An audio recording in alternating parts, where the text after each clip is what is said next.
पाकिस्तान ने नेहरू जी से लिखवा लिया था कि भारत बिना पाकिस्तान की मर्जी अपने बांधों में जमा होने वाली मिट्टी साफ नहीं करेगा, डिसिल्टिंग नहीं करेगा। ये समझौता देश के खिलाफ था और बाद में नेहरू जी को भी ये गलती माननी पड़ी। इस समझौते में निरंजन दास गुलाटी करके एक सज्जन उसमें जुड़े हुए थे।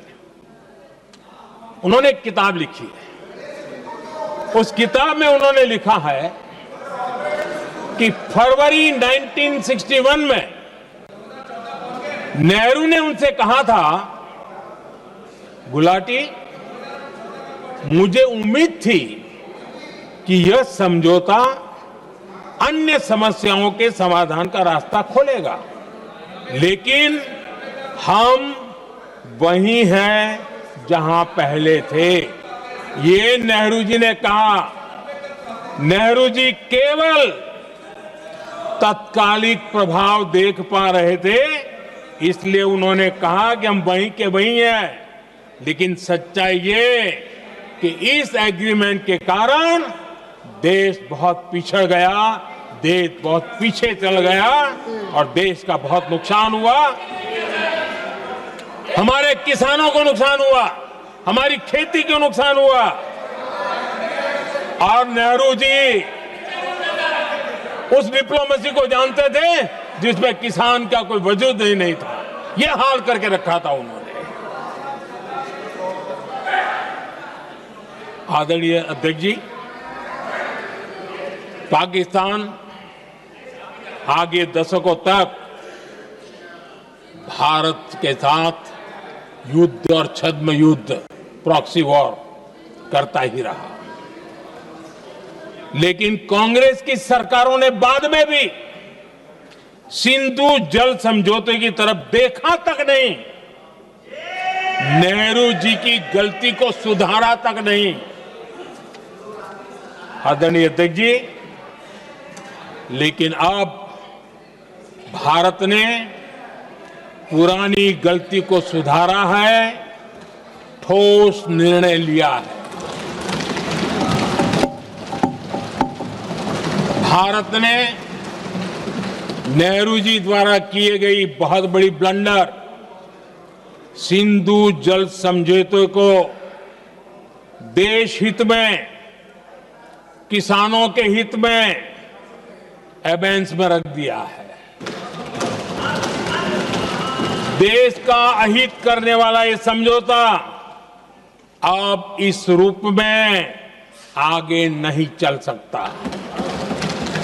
भारत ने तय कर दिया है, खून और पानी साथ साथ नहीं बह सकते।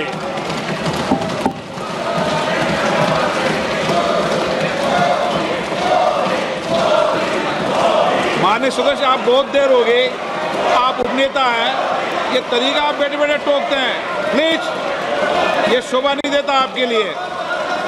बैठिए बैठिए बैठिए आदरणीय, बैठिए, शोभा नहीं देता आपका। अध्यक्ष जी, आप उपनेता, अपनी मर्यादा बना के रखें। चलिए बैठिए। वहां बैठे साथी आतंकवाद पर लंबी लंबी बातें करते हैं। जब ये सत्ता में था, जुड़े हुए हैं, जब इनको राज करने का अवसर मिला था, तब देश का हाल क्या है, क्या रहा था, वो आज भी देश भूला नहीं है। 2014 से पहले देश में असुरक्षा का जो माहौल था, अगर वो आज याद भी करे ना, तो लोग सिहर जाते हैं। आदरणीय अध्यक्ष जी, हम सबको याद है, जो नई पीढ़ी के बच्चे हैं उनको पता नहीं है, हम सबको पता है हर जगह पर अनाउंसमेंट होता था। रेलवे स्टेशन पर जाओ, बस स्टैंड पर जाओ, एयरपोर्ट पर जाओ, बाजार में जाओ, मंदिर में जाओ, कहीं पर भी जाओ, जहां भी भीड़ होती, कोई भी लावारिस चीज दिखे छूना मत, पुलिस को तुरंत जानकारी देना, वो बम हो सकता है। हम 2014 तक यही सुनते आए थे, ये हालात करके रखा था। देश के कोने कोने में यही हाल था। माहौल ये था कि जैसे कदम कदम पर बम बिछे हैं और खुद को ही नागरिकों ने बचाना है। उन्होंने हाथ ऊपर कर दिए थे, अनाउंस कर दिया। आदरणीय अध्यक्ष जी, कांग्रेस की कमजोर सरकारों के कारण देश को कितनी जानें गंवानी पड़ी, हमें अपनों को खोना पड़ा। आदरणीय अध्यक्ष जी, आतंकवाद पर ये लगाम लगाई जा सकती थी। हमारी सरकार ने 11 साल में ये करके दिखाया, एक बहुत बड़ा सबूत है। 2004 से 14 के बीच जो आतंकी घटनाएं होती थी, उन घटनाओं में बहुत बड़ी कमी आई है। इसलिए देश भी जानना चाहता है, अगर हमारी सरकार आतंकवाद पर नकेल कस सकती है, तो कांग्रेस सरकारों की ऐसी कौन सी मजबूरी थी कि आतंकवाद को फलने फूलने दिया। आदरणीय अध्यक्ष जी, कांग्रेस के राज में आतंकवाद अगर फला फूला है, तो उसका एक बड़ा कारण इनकी तुष्टीकरण की राजनीति है, वोट बैंक की राजनीति है। जब दिल्ली में बाटला हाउस एनकाउंटर हुआ, कांग्रेस के एक बड़ी नेता के आंख में आंसू थे, आतंकवादी मारे गए इसके कारण। और वोट पाने के लिए इस बात को हिंदुस्तान के कोने कोने में पहुंचाया गया। आदरणीय अध्यक्ष जी, 2001 में देश की संसद पर हमला हुआ था। तब कांग्रेस के एक बड़े नेता ने अफजल गुरु को बेनिफिट ऑफ डाउट देने की बात कही थी। आदरणीय अध्यक्ष जी, मुंबई में 26/11 का इतना बड़ा आतंकी हमला हुआ, एक पाकिस्तानी आतंकी जिंदा पकड़ा गया। पाकिस्तान की मीडिया ने, दुनिया ने यह स्वीकार किया कि पाकिस्तानी है, लेकिन यहां कांग्रेस पार्टी इतना बड़ा पाकिस्तान का पाप, इतना बड़ा पाकिस्तानी आतंकी हमला, और ये क्या खेल खेल रहे थे? वोट बैंक की राजनीति के लिए क्या कर रहे थे? कांग्रेस पार्टी इसको भगवा आतंक सिद्ध करने में जुटी हुई है।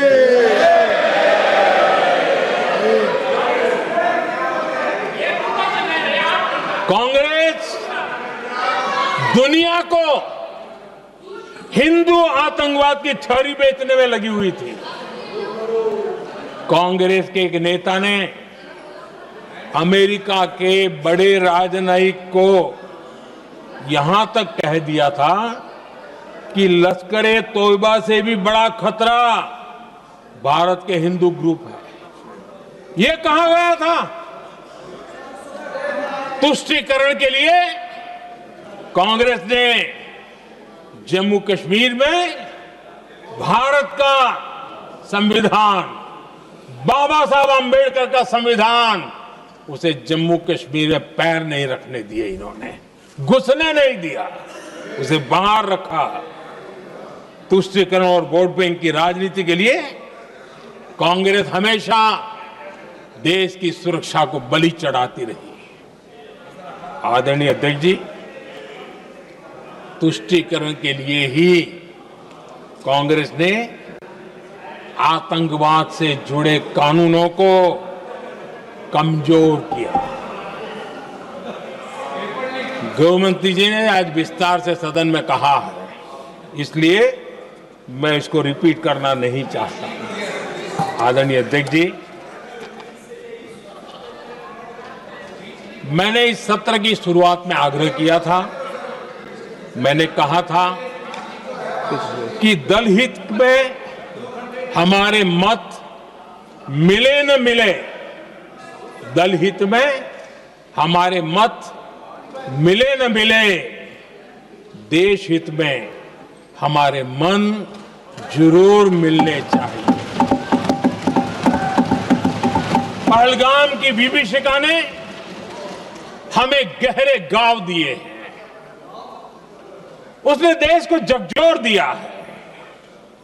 इसके जवाब में हमने ऑपरेशन सिंदूर किया तो सेनाओं के पराक्रम ने, हमारे आत्मनिर्भर अभियान ने देश में एक सिंदूर स्पिरिट पैदा किया है।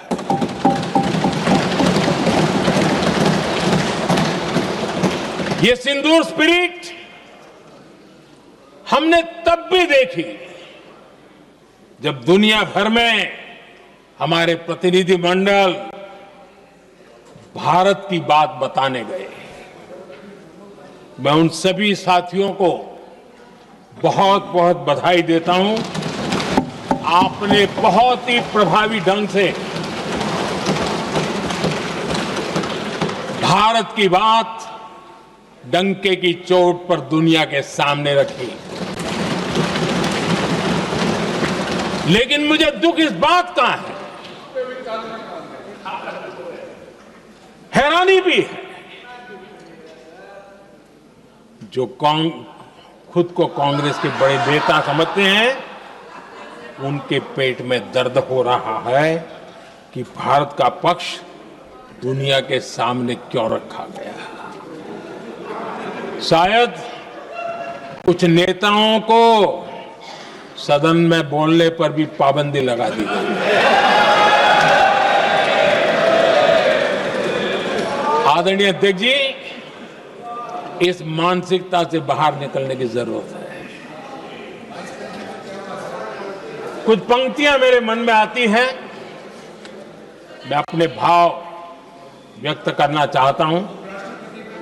आदरणीय अध्यक्ष जी, करो चर्चा और इतनी करो, करो चर्चा और इतनी करो कि दुश्मन दहशत से दहल उठे। दुश्मन दहशत से दहल उठे। रहे ध्यान बस इतना ही, रहे ध्यान बस इतना ही, मान सिंदूर और सेना का प्रश्नों में भी अटल रहे।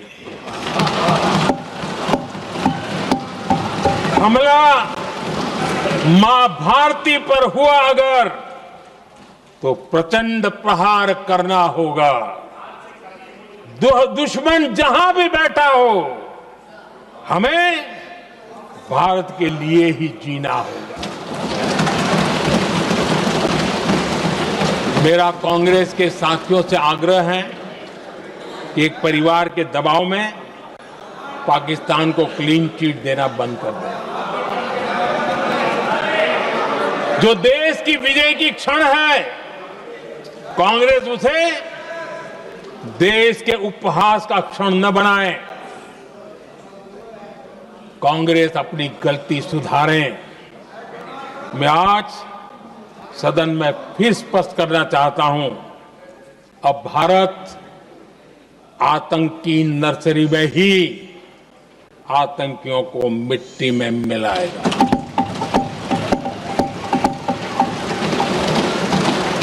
हम पाकिस्तान को भारत के भविष्य खेलने नहीं देंगे। और इसलिए ऑपरेशन सिंदूर खत्म नहीं हुआ है, ऑपरेशन सिंदूर जारी है।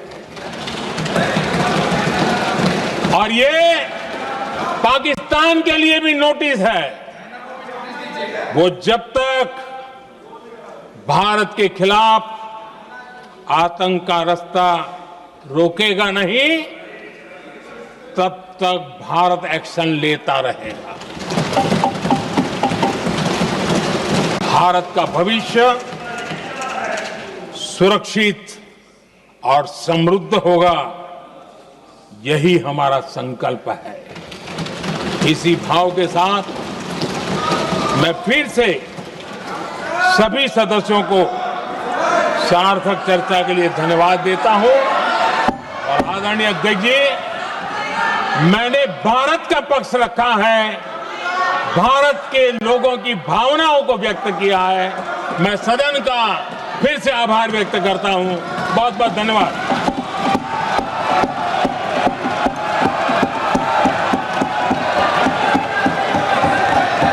सभा की कार्रवाई बुधवार दिनांक 30 जुलाई